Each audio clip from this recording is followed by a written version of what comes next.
be found a resemblance to her mother. Nay, in some moods their gestures were not unlike, nor having lived so long together was this wonderful.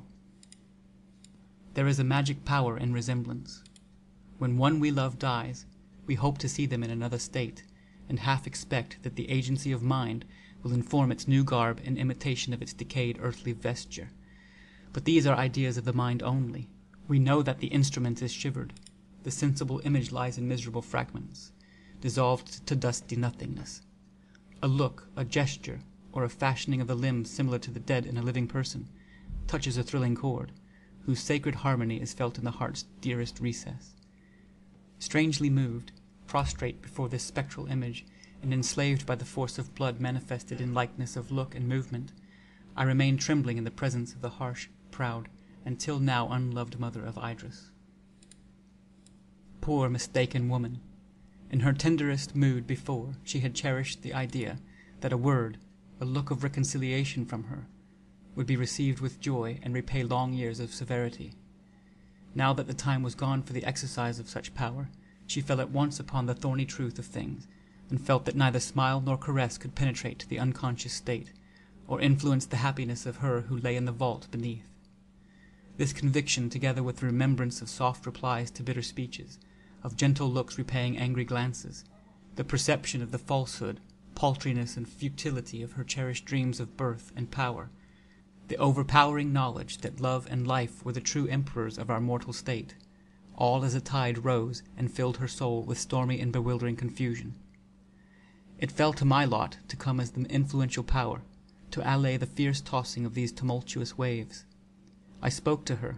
I led her to reflect how happy Idris had really been, and how her virtues and numerous excellencies had found scope and estimation in her past career. I praised her, the idol of my heart's dear worship, the admired type of feminine perfection. With ardent and overflowing eloquence, I relieved my heart from its burthen, and awoke to the sense of a new pleasure in life as I poured forth the funeral eulogy. Then I referred to Adrian, her loved brother, and to her surviving child. I declared, which I had before almost forgotten, what my duties were with regard to these valued portions of herself, and bade the melancholy repentant mother reflect how she could best expiate unkindness towards the dead by redoubled love of the survivors. Consoling her, my own sorrows were assuaged. My sincerity won her entire conviction. She turned to me, the hard, inflexible, persecuting woman, turned with a mild expression of face, and said, "If our beloved angel sees us now, it will delight her to find that I do you even tardy justice. You are worthy of her, and from my heart I am glad that you won her away from me. Pardon, my son, the many wrongs I have done you. Forget my bitter words and unkind treatment. Take me and govern me as you will." I seized the docile moment to propose our departure from the church. "First," she said, "let us replace the pavement above the vault." We drew near to it. "Shall we look on her again?" I asked. "I cannot," she replied, "and I pray you neither do you.